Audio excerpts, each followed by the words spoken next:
Assalamualaikum warahmatullahi wabarakatuh. Perkenalkan, nama saya Retno Renisia.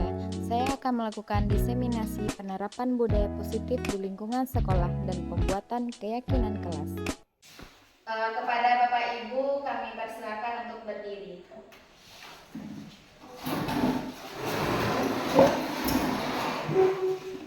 Baiklah, pada hari ini sebelum kita memulai diseminasi penerapan pemahaman tentang budaya positif, marilah kita menyanyikan lagu Indonesia Raya yang akan dipimpin oleh Ibu Yola Sapna. Kepada Ibu Yola Sapna dipersilakan. Hiduplah Indonesia Raya. 1, 2, 3, 4. Indonesia tanah airku, tanah tumpah darahku. Di sanalah aku berdiri, jadi pandu ibuku.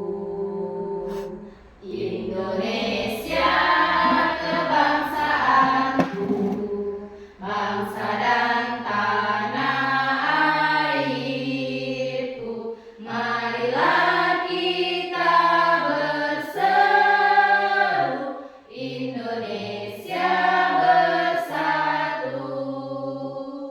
Hiduplah tanahku, hiduplah negeriku, bangsaku, rakyatku semuanya. Bangunlah jiwanya, bangunlah badannya untuk Indonesia Raya. Indonesia Raya, merdeka, merdeka, tanahku, negeriku yang ku cinta. Indonesia Raya, merdeka, merdeka, hiduplah Indonesia Raya. Indonesia Raya, merdeka, merdeka, tanahku, negeriku yang ku cinta. Indonesia Raya, merdeka, merdeka, hiduplah Indonesia Raya. Untuk Bapak Ibu disilakan duduk kembali. Assalamualaikum warahmatullahi wabarakatuh.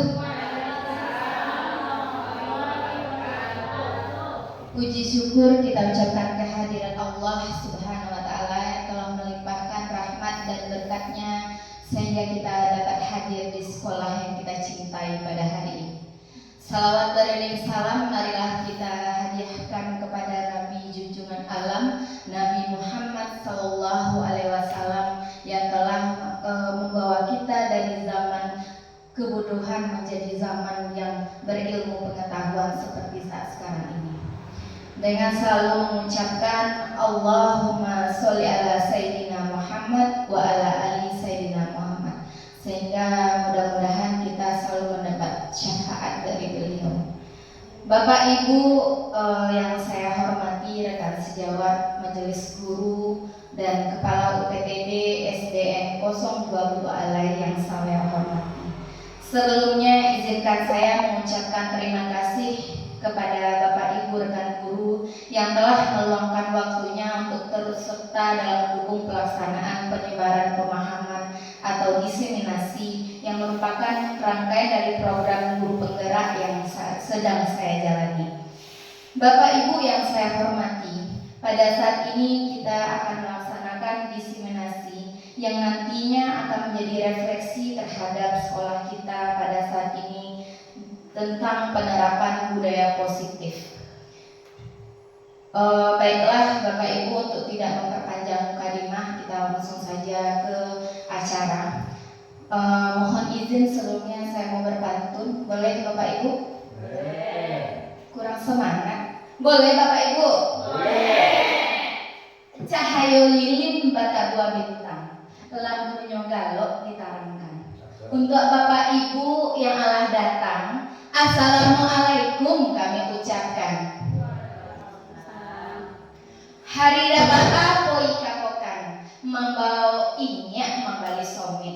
Senang hati tidak tertahankan, memandang apa dan ibu yang kami.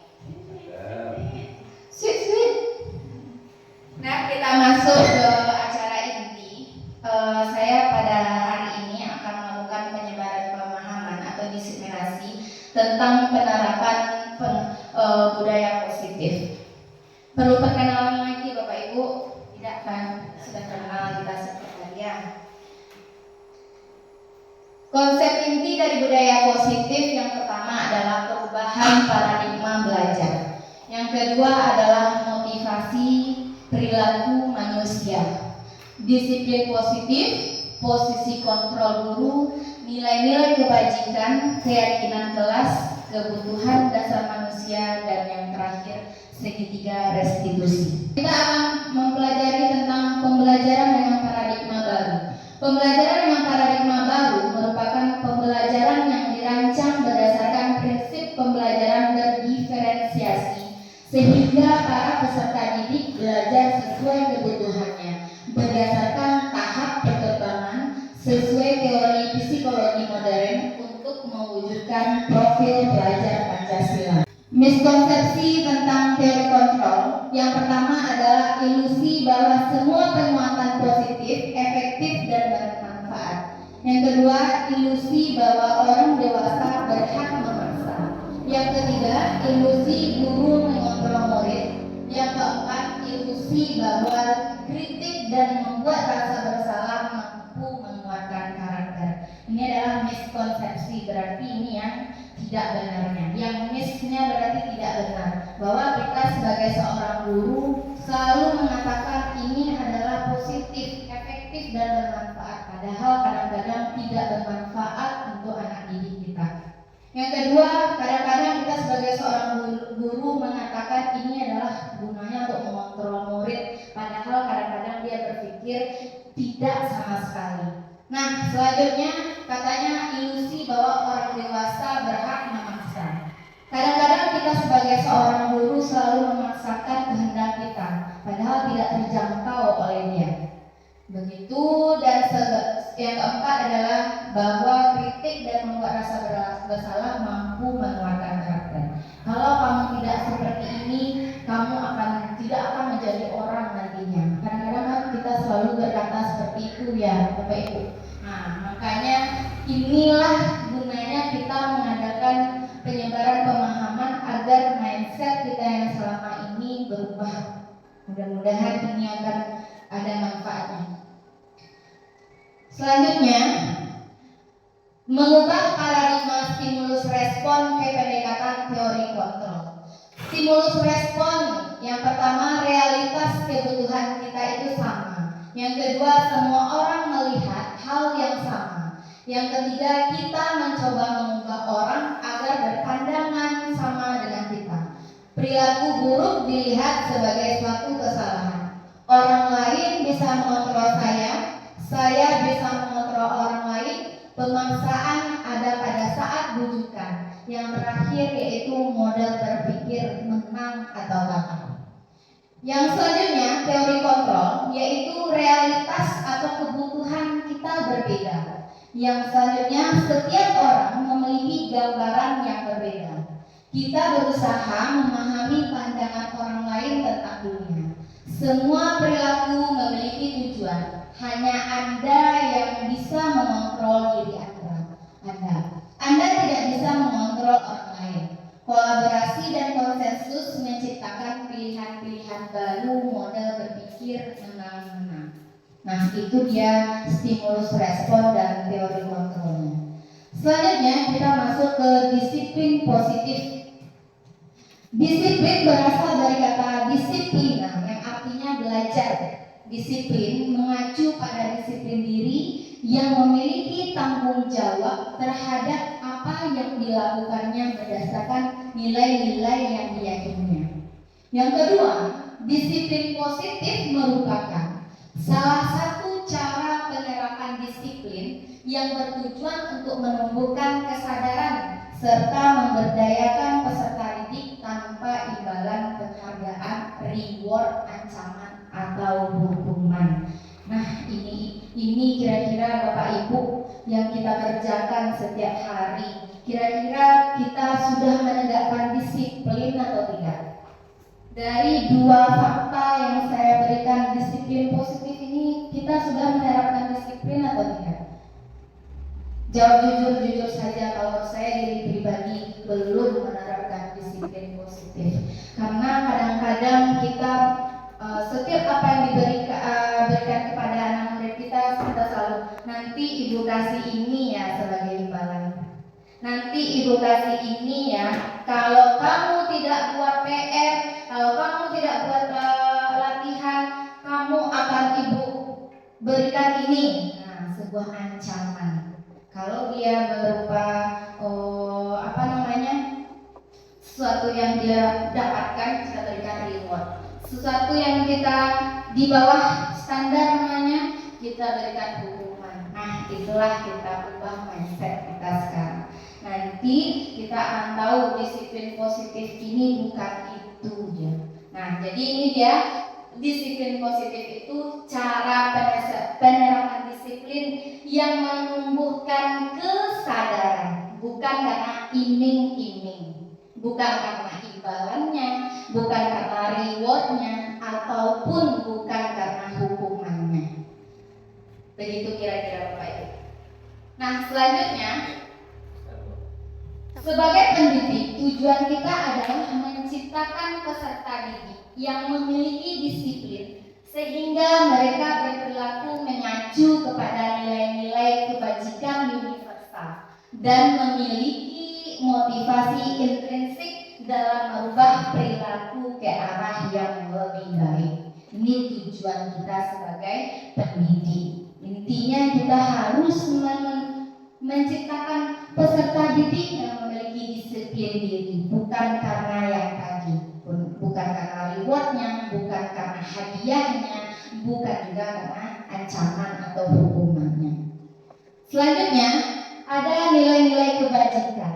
Nah, nilai yang disepakati bersama lepas dari suku bangsa, agama, bahasa maupun latar belakangnya. Contohnya nilai kebajikan institusi atau organisasi. Yang pertama yaitu profil pelajar Pancasila. Yang sebagaimana kita ketahui, beriman dan bertakwa kepada Tuhan Yang Maha Esa dan berakhlak mulia, berkebinekaan global, gotong royong, mandiri dan bernalar kritis. Ada 6 dimensi profil pelajar Pancasila yang kita ketahui. Yang kedua ada Ibo Primary Years Program atau PYP. Ada namanya toleransi, rasa hormat, integritas, mandiri, menghargai, antusias, empati, keinginan, kreativitas, kerjasama, percaya diri, dan komitmen.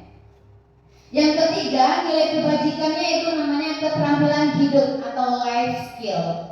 Di dalam life skill kita bisa mendapatkan yaitu dapat dipercaya, lurus hati, pendengar yang baik, tidak merendahkan orang lain dan memberikan yang terbaik dari diri kita.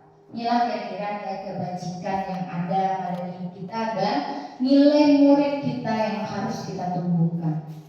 Selanjutnya yaitu ada kebutuhan dasar manusia. Kebutuhan dasar manusia itu adalah segala sesuatu yang kita lakukan untuk mendapatkan apa yang kita inginkan. Nah, seluruh tindakan yang kita lakukan itu pasti memiliki tujuan, dan semua usaha terbaik yang kita lakukan adalah rangka agar kebutuhan dasar kita terpenuhi dengan baik. Itu tujuan dari kebutuhan dasar manusia. Begitupun kita sebagai guru dan begitupun murid kita pasti mempunyai kebutuhan dasar. Nah, apa saja kebutuhan kita sebagai manusia? Begitupun juga murid kita. Yang pertama yaitu bertahan hidup. Contohnya apa? Makanan, pakaian, tempat tinggal, keamanan, dan kesehatan. Selanjutnya yaitu kebutuhan dasar manusia manusia tentang kasih sayang dan rasa diterima. Rasa diterima, dipedulikan, berbagi, kerjasama, menjadi bagian. Yang ketiga yaitu penguasaan harga diri, keinginan untuk dianggap memimpin, berprestasi, diakui dan didengar. Itu yang ketiga. Yang keempat apa? Kebutuhan dasar kita. Mandiri, memiliki pilihan, mencoba hal baru, mampu mengendalikan arah dirinya, dan yang terakhir adalah butuh dia kesenangan, bermain, humor, antusiasme, dan tertawa. Nah, dari kelima kebutuhan dasar manusia ini, apakah kita sebagai guru sudah memenuhinya? Rasa-rasanya belum ya Bapak Ibu. Ya, pasti kita melupakan salah satu atau dua di antara lima ini akan kebutuhan dasar untuk murid kita. Apakah kita kadang-kadang melarang dia untuk bermain sambil belajar atau belajar sambil bermain? Ya kan? Nah, makanya kalau kita pikir-pikirkan lagi 5 kebutuhan dasar manusia ini, rasanya kita belum mampu untuk melaksanakan ini. Jadi mudah-mudahan dari penyebaran pemahaman ini kita bisa memahami bahwa ada 5 kebutuhan dasar manusia dan murid kita ini yang harus kita laksanakan. Kebutuhan berarti dia butuh, haknya untuk bertahan hidup, mendapatkan kasih sayang dari kita, dan mempunyai penguasaan, kebebasan maupun kesenangan. Selanjutnya ada motivasi perlu aku manusia. Nah, untuk menghindari hal ini, untuk menghindari ketidaknyamanan dari hukuman. Yang kedua, untuk mendapatkan imbalan atau penghargaan dari orang lain. Selanjutnya, untuk menjadi orang yang mereka inginkan dan menghargai diri sendiri dengan nilai-nilai yang mereka percaya. Ini dia melakukan adalah motivasi intrinsik. Yang di sebelah kanan saya ini adalah motivasi ekstrinsik, berarti dari luar dirinya. Yang sebelah kiri saya ini adalah motivasi intrinsik yang berasal dari dalam dirinya. Nah, dari yang di luar dirinya tadi, dia ingin sekali menghindari ketidaknyamanan. Sama juga ya kita, Bu Ibu, Bapak semuanya. Murid kita juga tidak mau dihukum, tidak mau merasa tidak nyaman, dan untuk mendapatkan imbalan dan penghargaan dari orang lain. Pasti yang melakukan ini. Oh, nah sini kita pikir lagi, pasti dia ingin imbalan, mau dipuji, mau mendapatkan hadiah misalnya. Siapa yang paling rajin di dalam kelas ini gitu. Pasti gitu kan. Tapi yang di dalam luar dirinya, tapi yang di dalam dirinya apa? Dia ingin menjadi orang yang mereka inginkan dan menghargai diri sendiri dengan nilai-nilai yang mereka percaya. Itu motivasi dari dalam dirinya. Selanjutnya ada perbedaan antara hukuman, konsekuensi, dan restitusi. Nah, ketiga hal ini pasti sangat berbeda. Di mana letak perbedaannya? Yang pertama, kalau hukuman itu dia tidak terencana atau tiba-tiba. Yang kedua, ciri-cirinya murid tidak tahu apa yang akan terjadi atau tidak dilibatkan. Yang kedua, bersifat satu arah. Nah, selanjutnya berupa fisik atau psikis hukuman.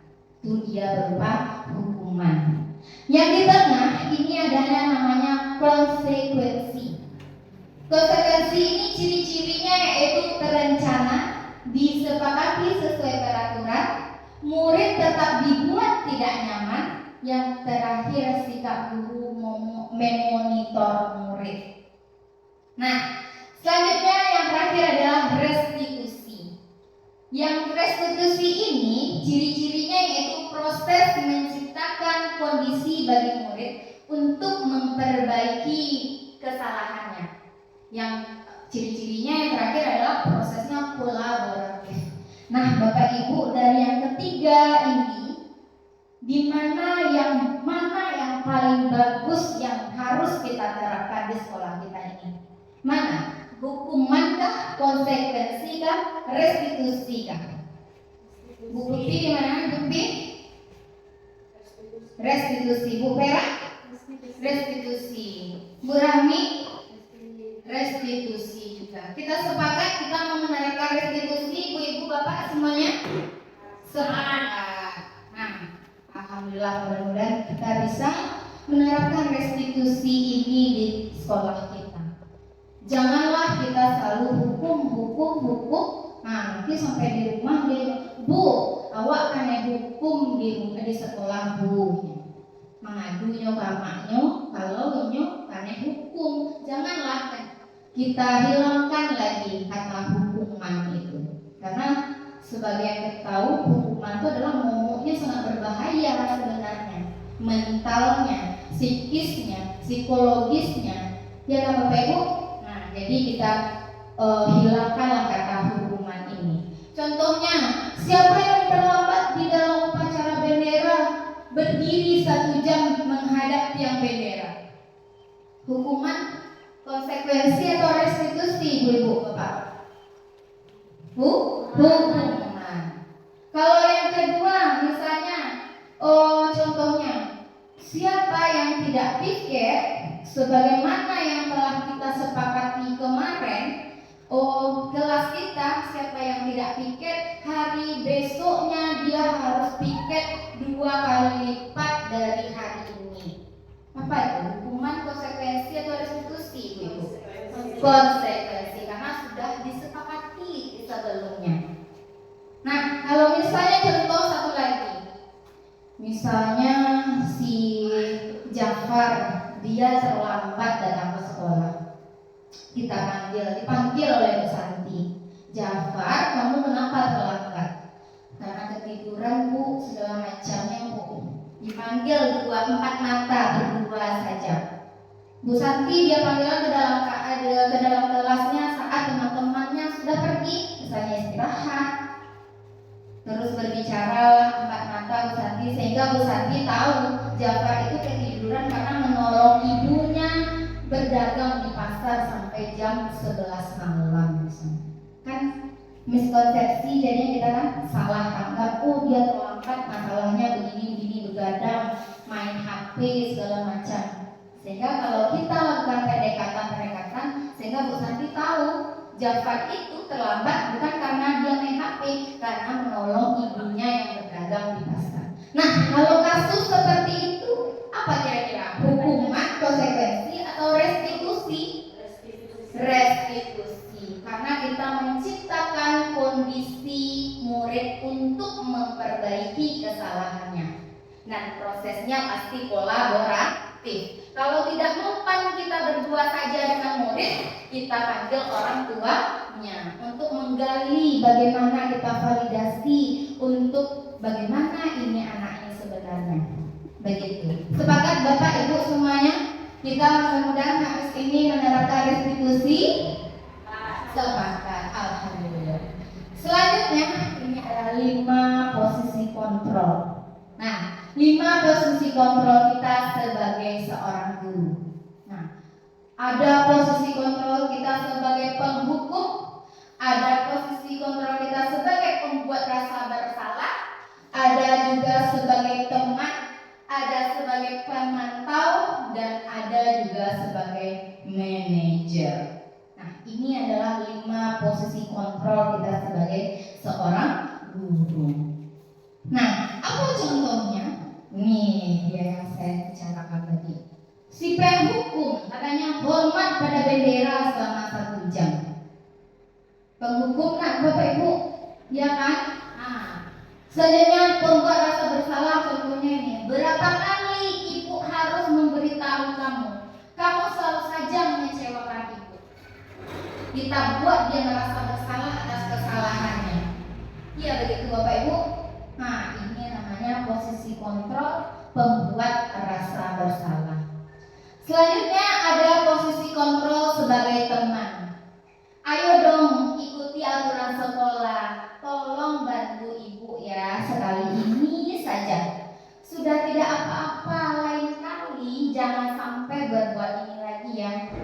kita jadikan teman. Sebenarnya ini ada plus minusnya. Ya nak, kita jadikan dia teman, tapi dia selalu bergantung kepada kita. Apa-apa kita dicarinya kita. Bermasalah dia dengan Bu Vera, nanti dicarinya Bu Santi. Bermasalah dia dengan Bu Riz, dicarinya Bu Vera. Nah begitu. Jadi dia bergantung kepada kita karena dia merasa kita ini adalah teman, bestie ini. Pasti dia bisa menolong. Kan itu. Nah, ini ada plus minusnya. Plusnya dia dekat dengan kita, dia bisa mencurahkan hatinya, segala macam yang apa yang terjadi dengan dia. Minusnya dia selalu bergantung kepada kita. Nah, jadi ini minusnya juga ada. Nah, selanjutnya adalah sebagai pemantau. Kamu sudah melanggar peraturan sekolah, kamu tahu konsekuensinya. Nah, setelah upacara kamu beli atribut koperasi dan jangan diulang lagi. Nah, ini tadi kan pemantau. Colek dulu kan, tengok-tengoknya tuh, dipantau anaknya, mana kesalahan-kesalahan anak murid. Nah, dipanggilnya terus. Beli ini. Oh, hukumannya beli buku. Hukumannya beli ini. Tuh nampak dia kesalahan murid, langsung dia memberikan hukuman atau konsekuensi terhadap muridnya. Nah, yang terakhir, yang kelima. Yang kelima yaitu manajer. Nah, contohnya seperti ini. Apakah kamu tahu kesalahanmu? Kira-kira bagaimana kamu memperbaiki kesalahanmu? Nah, ini sebagai manajer. Apakah kita bisa terapkan dari antara yang 5 posisi kontrol ini, mana yang harus kita dahulukan menerapkannya? Mana Bapak Ibu? Mana yang paling betul, yang pertama sekali kita terapkan? Yang mana Bu Santi? Kurang keras Bu Santi. Manajer. Belga? Manajer. Ya ibu-ibu yang lain bagaimana? Manajer. Ya mudah-mudahan kita sebagai guru bisa berperilaku sebagai manajer. Kita tanyakan, sudah pasti anak murid kita berbuat salah terus, tapi kita harus menggali supaya anak murid kita itu bertanggung jawab atas kesalahannya. Bukan kita hukum, bukan kita beri sanksi, atau dia bagus nilainya kita beri hadiah atau reward, bukan. Tapi kita selalu bertanya kepada dia. Kita tanya supaya dia bertanggung jawab atas apa yang sudah dia lakukan, dikerjakan. Misalnya bertengkar Kiki dengan Alif misalnya. Bertengkar Kiki dengan Alif. Tanya dulu, Kiki apa masalahnya Kiki? Alif apa masalahnya Alif? Ditanya baik-baik. Dan satu kesalahan kita lagi, kalau misalnya anak kita bertengkar, gak usah kita bawa ke kantor. Kenapa? Perlindungan pembulian berawal dari situ. Karena baca itu masuk dalam kantor dari sampai kasus loh. Sebaiknya kita berbicara dengan dia 4 mata. Pergi temannya keluar dulu misalnya, atau dipanggil dia, atau bagaimana. Pandailah Bapak Ibu semuanya bisa menerapkan ini. Karena kenapa? Kalau misalnya kita bawa ke kantor, nah kita tak sepemikiran semuanya, nah Bapak Ibu, ya kan? Tak sepemikiran. Yang ini yang A dibacanya, yang ini yang B dibacanya, sehingga anak kita terpojok. Dan tadi di kesalahannya tadi tidak mau diakuinya lagi. Karena apa? Malas mengakuinya karena makin lama makin banyak kesalahan yang nampak sama guru-guru atau dendam terselubung. Ya nak Bapak Ibu? Iya. Nah selanjutnya ini ada kuis, semacam kuis supaya tidak ada mengantuk. Konsentrasi. Nah begitu ya Bapak Ibu. Konsentrasi.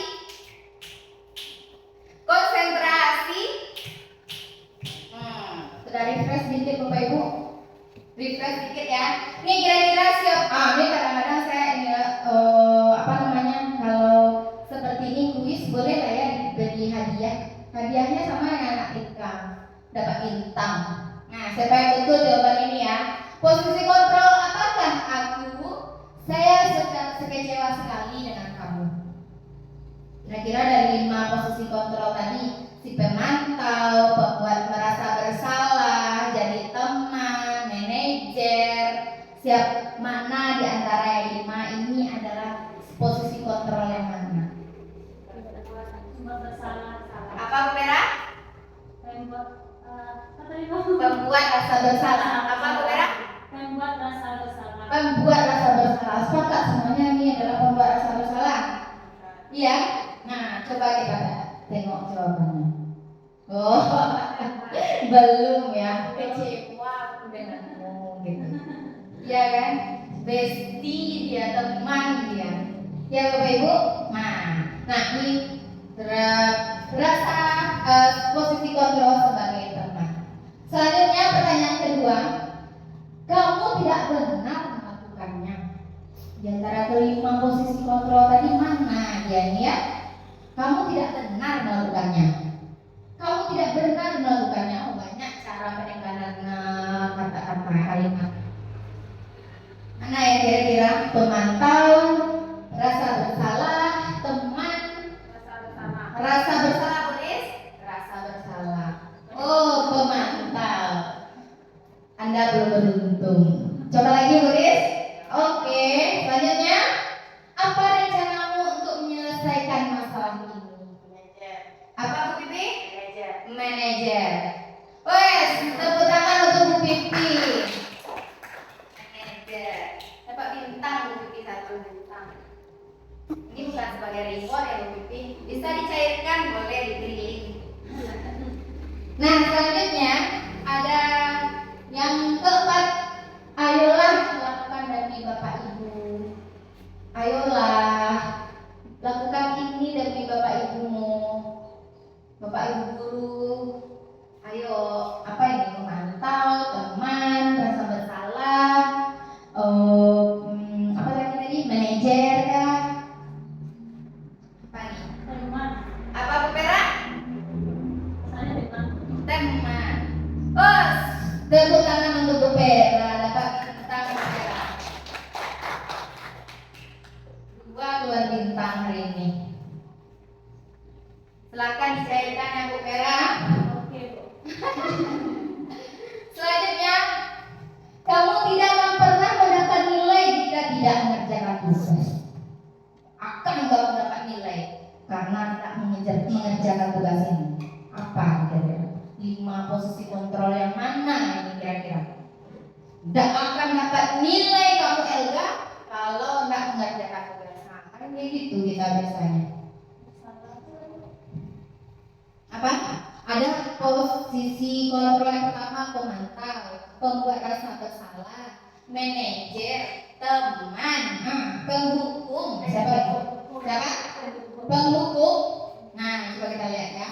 Penghukum. Tepuk tangan buat kita semuanya. Nah, pada akhirnya semua juga sudah paham. Ini adalah posisi kontrol sebagai penghukum. Ya nak Bapak Ibu? Ya kan?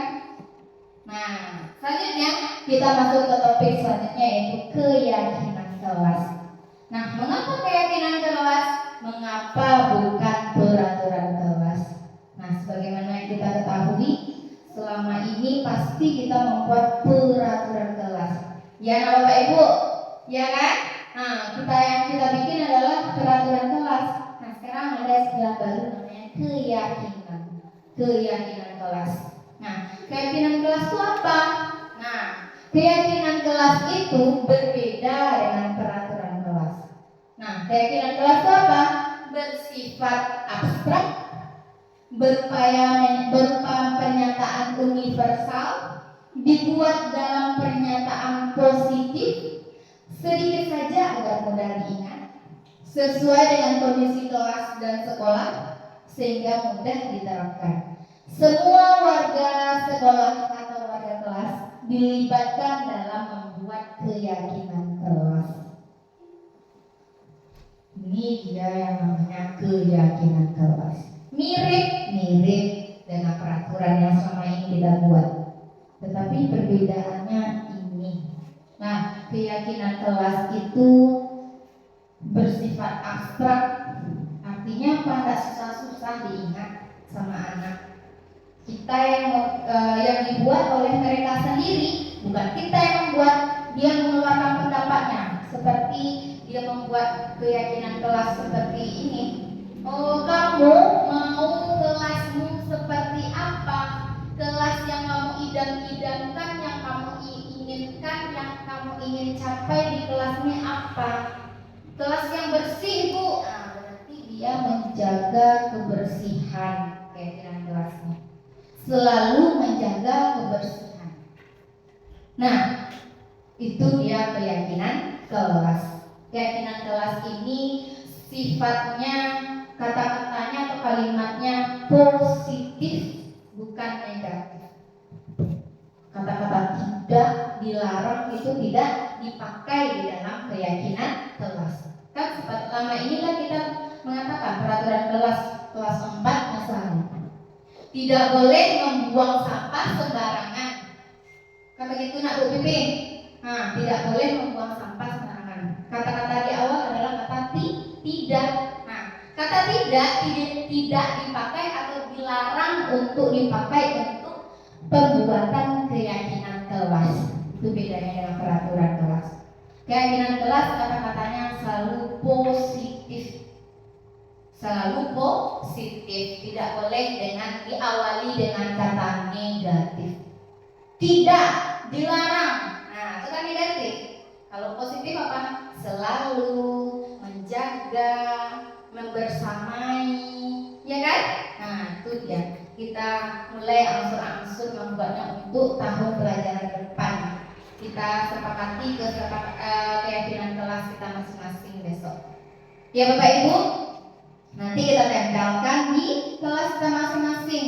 Nanti kalau dia melanggar, nah nampak keyakinan kelas mana yang kamu langgar. Nah nampak nomor 1 kah, 2 atau seterusnya. Begitu. Nah, kita masuk ke topik yang terakhir. Topik yang terakhir yaitu segitiga restitusi.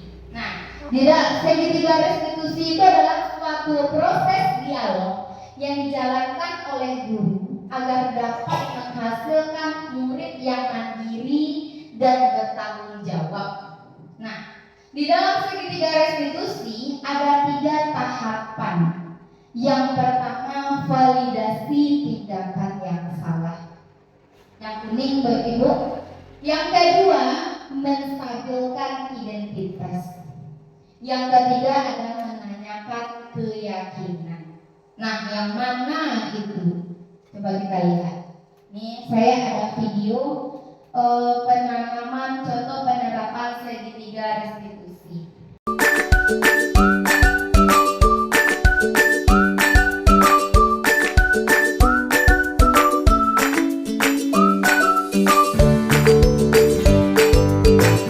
Video tadi kita pelajari bahwa tadi kan kasusnya Saumi, dia kesal karena dia dicontek terus pekerjaannya oleh temannya. Nah, karena dia kesal, didobraknya meja temannya, lalu mengeluarkan kata-kata yang kasar, keluar emosinya. Nah, kita sebagai seorang guru langsung saja kita hukum Saumi, ini segala macamnya, kita langsung kita bentak atau bagaimana Sauminya? Tidak. Nah, caranya adalah yang pertama kita stabilkan identitasnya dulu. Bagaimana cara menstabilkannya identitasnya? Nah, berdasarkan prinsip membuat kesalahan adalah bagian dari proses pembelajarannya. Nah, kita tanya dulu, berbuat salah itu wajar. Kita tanya dulu, Somi, kenapa kamu mendobrak meja Kiki misalnya? Pasti kita tanya dulu, berbuat salah itu wajar. Terus kita jawab, kita bilang, Ibu kalau di posisi Somi mungkin lebih dari Somi, kesel kan? Nah, kita jadikan dia sama dengan kita dulu. Posisinya kita stabilkan emosinya dulu. Ibu kalau jadi Somi mungkin lebih dari itu. Nah, tahap pertama dulu, membuat dia rasanya aman dan nyaman untuk bercerita. Tidak ada manusia yang sempurna. ibu juga pernah melakukan itu. Nah, itu cara menstabilkan identitas. Ibu tidak mau mencari siapa yang salah, tapi ibu ingin mencari solusi dari permasalahan ini. Ini caranya. Selanjutnya, kamu berhak merasa begitu. Kan merasa kesal, emosi, berhak lah semua orang. Nah, itu kita stabilkan identitasnya dulu. Nah, selanjutnya kita validasi tindakan yang salah. Validasi tindakan yang salah itu caranya seperti ini. Kamu pasti punya alasan mengapa melakukan hal itu. Seperti video yang telah kita tonton tadi, Saumi pasti punya alasan mendobrak meja Kiki karena dia merasa kesal karena tugasnya, PR-nya selalu dicontek oleh Kiki. Begitu. Padahal kamu bisa melakukan yang lebih buruk dari ini ya. Nah, kita pahami aja pelan-pelan supaya dia merasa nyaman untuk bercerita. Selanjutnya, kamu patut bangga karena telah melindungi sesuatu yang penting buatnya. Karena sesuatu yang penting buat dia. Dia sudah berusaha, bersusah payah membuat PR, tapi ternyata enak-enak saja dicontek oleh temannya. Nah kan sesuatu yang penting harus dia lindungi, harus dia jaga. Selanjutnya, kamu melakukannya karena mempertahankan sesuatu yang penting bagimu. Nah, seperti itu. Ini caranya kita memvalidasi tindakannya yang salah. Nah, tahap terakhir apa? Yaitu menanyakan keyakinan. Nah, seperti yang sudah kita bahas sebelum ini, keyakinan mana, keyakinan kelas yang sudah kita buat bersama-sama. Murid kita fasilitasi untuk mengeluarkan pendapatnya. Apa saja kelas yang diinginkannya, didambakan. Kelas yang tenang, kelas yang nyaman, kelas yang aman. Nah, begitu. Nah, menghargai orang lain, misalnya jujur. Nah, pokoknya menggunakan kata-kata yang positif. Nah, yang pertama yaitu menanyakan keyakinan. Apa keyakinan kelas kita? Nah, kita ingatkan dia dulu, kita sadarkan lagi keyakinan yang telah kita buat kemarin. Nah, keyakinan apa keyakinan kelas kita? Terus nilai-nilai apa yang telah disepakati bersama? Kan kemarin sudah membuat keyakinan kelas bukan? Nah, nilai-nilai yang mana yang kamu sepakati kemarin? Nah, selanjutnya seperti apa gambaran sebuah kelas yang ideal menurutmu?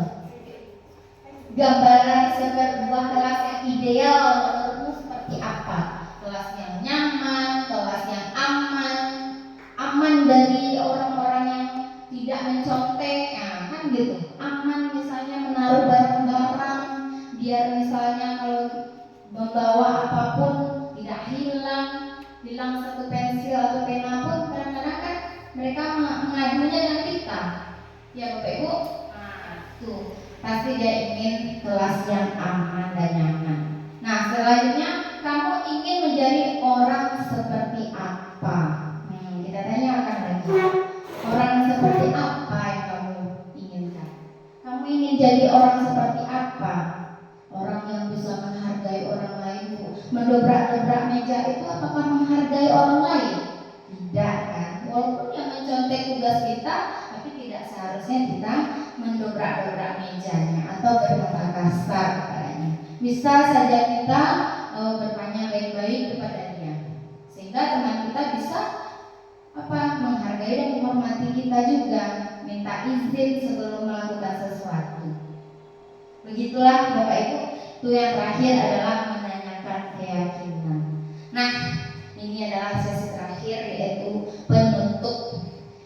Dalam penerapan program disiplin positif, hendaknya guru memiliki standar kepribadian, profesional, dan sosial yang baik, di mana guru mampu merefleksi dirinya dalam posisi kontrol saat ini. Bagaimana perjalanan dirinya sebagai among atau manajer yang menuntun murid-muridnya menjadi insan yang mandiri, merdeka, dan bertanggung jawab sesuai dengan standar nasional pendidikan. Mudah-mudahan kita Bapak Ibu guru yang ada di sekolah kita ini bisa menerapkan penerapan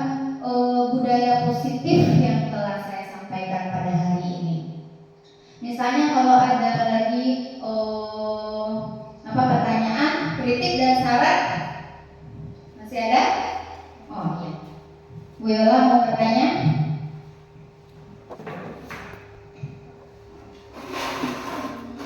Baiklah, assalamualaikum warahmatullahi wabarakatuh. Waalaikumsalam warahmatullahi wabarakatuh. Yang mau saya tanyakan itu apa perbedaan antara keyakinan kelas dengan peraturan kelas? Terima kasih Bu Yola atas pertanyaannya. Mungkin Bu Yola kurang lagi berpaham betul apa itu peraturan dan keyakinan kelas. Kita coba lagi tengok slide-nya. Nah, keyakinan kelas itu pasti sangat berbeda dengan peraturan kelas. Jadi peraturan kelas adalah kata-kata yang panjang dan sulit untuk dipahami anak murid kita. Berbeda dengan keyakinan kelas, dia selalu singkat dan mudah dipahami. Intinya, di dalam keyakinan kelas adalah merupakan kalimat-kalimat positif yang harus kita keluarkan, dan murid mengeluarkan pendapatnya agar di dalam kelasnya itu tercipta sesuatu yang membuat dia nyaman, sesuatu yang membuat dia merasa aman, nyaman, agar apa? Terciptanya keyakinan kelas yang diinginkannya atau didapatkannya. Jadi sesuatu di keyakinan kelas itu sangat berbeda dengan peraturan kelas, karena peraturan kelas sifatnya itu adalah berkata-kata negatif di awal, misalnya dilarang mencabut bunga, dilarang membuang sampah. Tapi di dalam keyakinan kelas kita ubah kata-katanya menjadi kalimat positif, seperti selalu menjaga kebersihan kelas, selalu menghormati teman, berdoa sebelum dan sesudah belajar. Nah, kalau di peraturan kelas kan tidak boleh mencoret dinding. Nah, kalau diubah jadi keyakinan kelas, menjaga kebersihan dinding kelas. Karena tidaknya tidak dipakai lah. Itu perbedaan yang paling mendasar antara peraturan kelas dan keyakinan kelas. Kira-kira Bu Yola? Sudah? Sudah, terima kasih. Terima kasih untuk Bu Yola. Masih adakah pertanyaan lain? Atau sudah cukup? Nah, alhamdulillah. Terima kasih Bapak Ibu semuanya yang telah mengikuti penyebaran diseminasi yang telah saya sampaikan pada hari ini. Mudah-mudahan mendapatkan faedah dan manfaatnya, dan kita bisa menerapkan penerapan budaya positif ini di sekolah kita. Salah dan janggal saya ucapkan permohonan maaf. Wabillahi taufik wal hidayah. Wassalamualaikum warahmatullahi wabarakatuh. Aplaus untuk kita semua.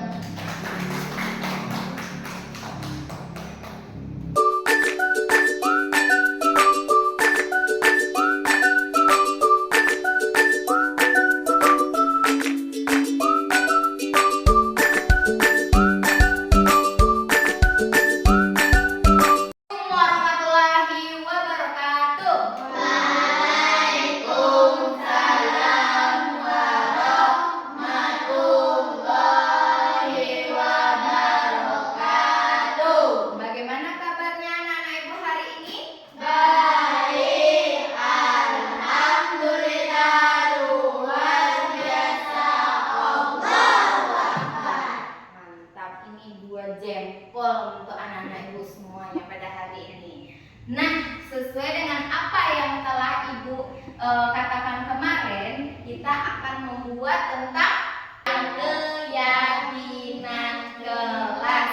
Kira-kira dari anak ibu yang semuanya ini, siapa yang tahu tentang keyakinan kelas?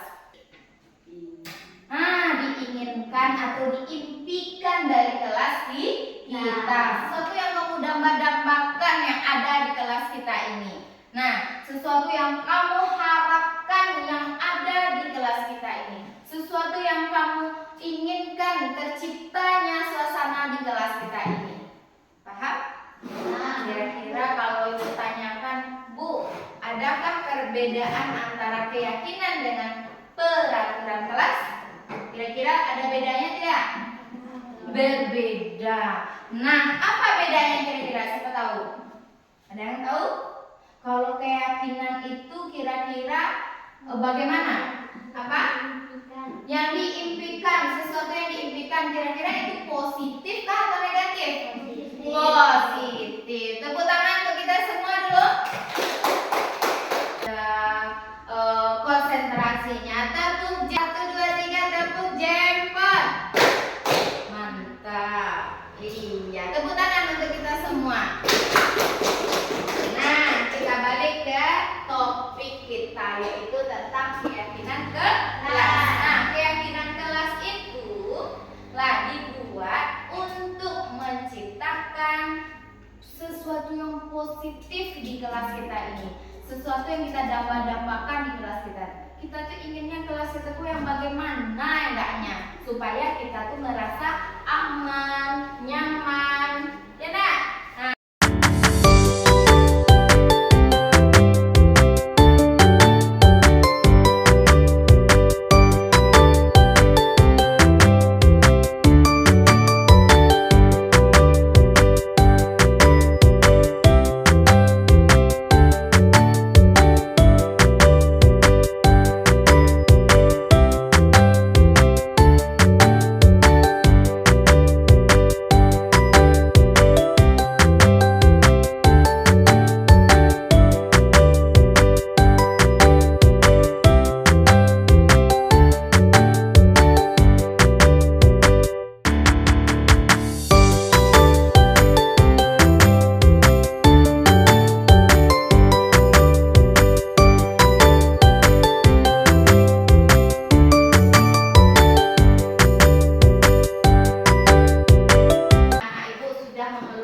Pendapatnya untuk mengidam-idamkan kelas yang seperti apa. Nah, keyakinan kelas ini gunanya untuk kamu patuhi nantinya.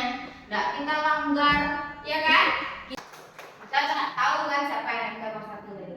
Nomor 2 lagi, kelas saya menjadi rukun, damai dan kompak. Tidak boleh mencuri barang teman katanya. Tidak boleh mencuri barang teman. Nah, kira-kira kalimatnya positif atau negatif? Tidak boleh. Berarti tidak boleh. Positif atau negatif? Nah, kita ubah dulu. Tidak boleh berarti menjaga barang-barang yang ada di kelas. Menjaga barang-barang yang ada di kelas. Nanti kita betulkan ya.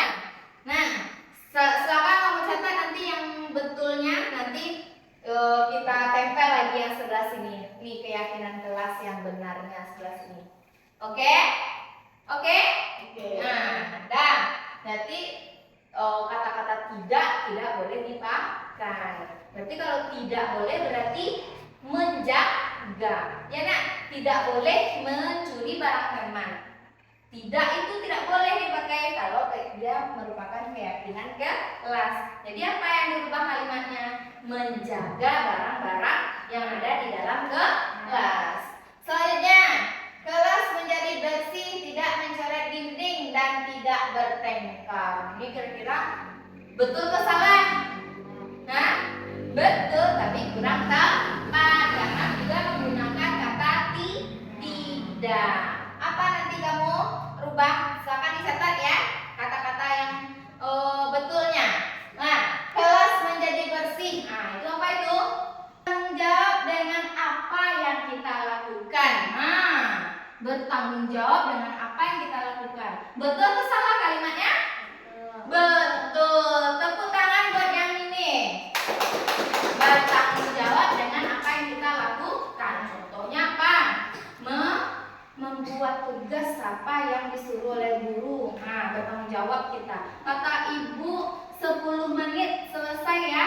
Karena kita punya rasa tanggung jawab, kita tulis, kita buat tugasnya. Apa yang dikerjakan, apa yang diperintahkan oleh guru kita kerjakan. Paham? Nah, itu yang namanya bertanggung jawab.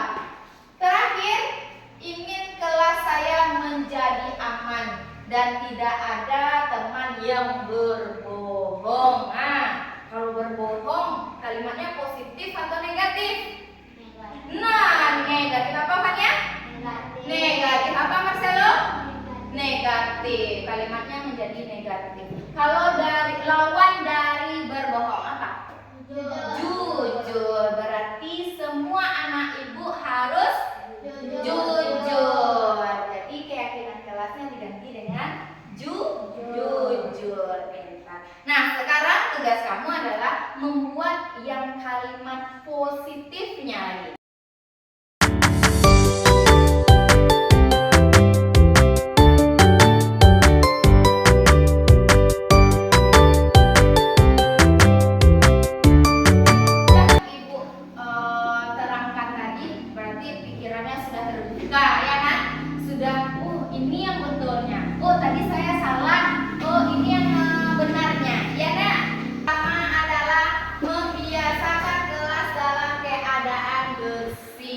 Jempol buat kayak kita semua.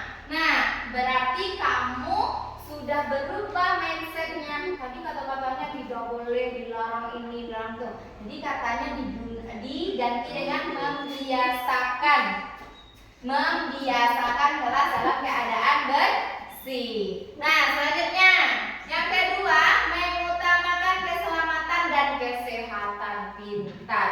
Ya nah, kita harus mengutamakan keselamatan dan kesehatan. Nah, kalau misalnya kita meribut atau bergelut temannya, nah nanti ada yang kecelakaan nanti. Ya nah, jadi kita gunakan keselamatan dan kesehatan yang utama. Selanjutnya berdoa sebelum dan sesudah memulai kegiatan. Nah, berdoanya yang pertama sekali landaknya. Nah, itu yang pertama kali kan? Kita ganti ya. Kita ganti berdoa menjadi nomor 1. Selanjutnya jujur dalam berkata dan perbuatan. Pintar, jujur. Nah, dan yang berbohong tadi terbuka pikirannya, oh saya bikin jujur aja. Ya nah, selanjutnya bertanggung jawab dalam melakukan pekerjaan. Pintar. Nomor 5, membiasakan diri berpakaian rapi dan sopan. Ya kan? Iya, membiasakan. Nah, kalau tiap hari kita pakaian kita rapi, sopan, kita berarti siap untuk menerima pelajaran. Lanjut, saling menghargai dan menghormati antar teman dan gurumu katanya. Iya, sudah kamu laksanakan itu? Menghargai dan menghormati teman dan guru? Sudah, pintar. Nah, lanjut, berperan aktif serta menyelesaikan tugas yang diberikan dalam proses pembelajaran. Ini aktif dalam belajar katanya. Bisa? Bisa? Komitmen? Siapa yang berkomitmen angkat tangan? Nah, berkomitmen. Lanjut, membiasakan diri berperilaku sopan katanya. Harus sopan. Selanjutnya menjaga barang-barang yang ada di dalam kelas. Tepuk tangan buat kita semua. Nah, berarti kamu semua sudah paham apa yang sudah Ibu sampaikan tadi. Ya kan? Apa yang sudah Ibu sampaikan tadi. Jadi sekarang keyakinan kelas kita ada berapa? Ada 10. Ada 10 keyakinan kelas kita yang harus kita patuhi. Nah, pintar. Nah, ada 10 keyakinan kelas. Nah, sekarang dari kesemua keyakinan kelas kita yang ada ini harus kita patuhi dan kita taati dan kita jalankan supaya kita membuat kelas kita ini menjadi aman, tenang, nyaman dan tentram. Nah, Ibu minta tanda tangan kesepakatan kamu. Harus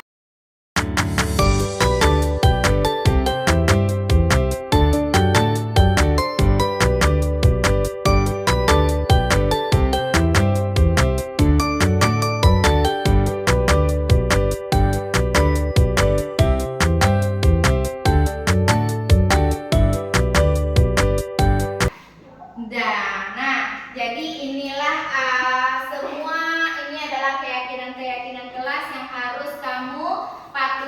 dan kamu taati selama pembelajaran kita ini. Nggak tahu ibu nanti di guru lain bagaimana, ya kan? Nah, selama belajar dengan ibu ini adalah ke-10 keyakinan kelas yang harus kita yakini dan kita patuhi dan kita taati. Nah, terima kasih atas kesempatannya. Oh ya, sebelum closing. Nah, berarti keyakinan kelas itu apa tadi? Keyakinan kelas itu apa? Impian dari bagus Selo jawabannya. Apa Selo? Impian kelas. Siapa lagi yang tahu tadi? Impian kelas dan apa? Kelas yang kita dambakan. Keinginan kita, keinginan kelas kita yang bagaimana. Nah, terima kasih atas kesempatannya. Kita yakini ini adalah kelas kita akan membuat apa? Kelas kita buat menjadi kelas yang nyaman, aman, tentram, dan rukun, aman dan sejahtera. Terima kasih. Tepuk tangan buat kita semuanya.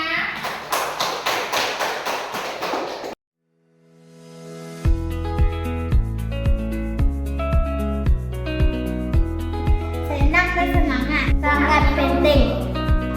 Dapat menumbuhkan rasa tanggung jawab, Menemukan kedisiplinan. Dapat membuat kita menghargai orang lain.